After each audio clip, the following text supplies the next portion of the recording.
Attaching a pergola ledger plate to a structure.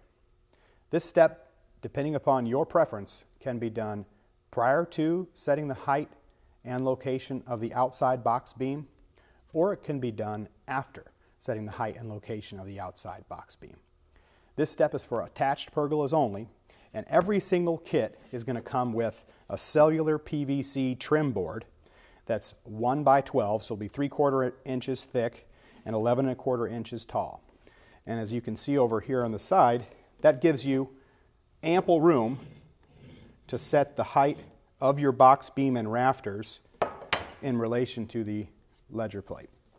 So it is important to note that the ledger plate itself is not a structural component. It doesn't stand on its own. If you are attaching this to a structure, you want to make sure that you have something sturdy behind it that you're fastening into.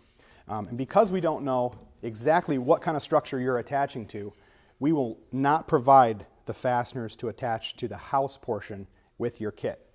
If you are attaching to a wood frame structure, we really like the headlock screw by Fasten Master. This is a structural lag screw. It threads nicely through the holes of our rafter hanger, and when that attaches in, it really has quite a bit of heft to that fastener. So that rafter, as long as it bites into wood, won't be going anywhere.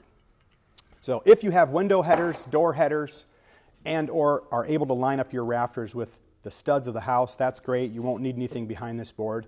If that's not the case on your structure, you may want to have a 2 by 12 piece of lumber behind there. If you do cut into the siding, you want to make sure that you properly seal and flash that cut so that during an event of rain, you're not going to get water infiltration into the house. Okay, so assuming that you've determined the layout of your pergola, the height of your ledger plate, and you want to also determine that this ledger plate is square with the pergola posts and beams that are going to be set out opposite to it. So assuming that's all done, feel free to attach your ledger plate to your house or structure. And then for the layout of the rafter hangers, you want to make sure the outside box beam is square with the post and frame that's opposite to it. And the outside edges each get a 2 by 8 box beam. So it's this piece here. And that attaches to the rafter hanger with a screw called rafter hanger to rafter. And if you look in here, it's a number 2 square drive panhead screw. So that attaches the rafter to the hanger. Now to set the spacing of your inside rafters, okay, you're going to want to reference the CAD drawings provided with your kit to tell you how far apart these need to go. To set the height of the rafter hanger, there's a little trick I use.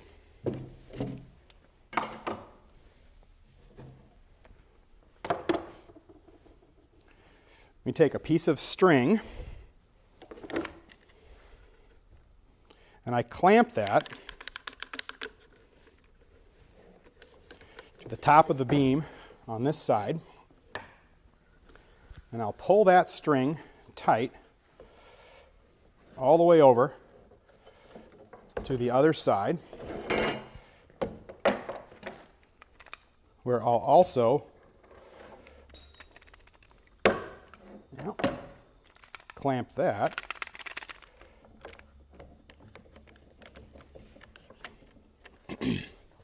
once that string is taut on there, you have kind of a guide for the bottom of your rafter hangers as you space them out.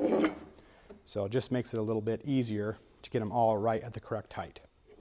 So once the rafter hanger spacing is determined and you've attached all your rafter hangers through the ledger plate into the structure, you're ready to move on to the next step.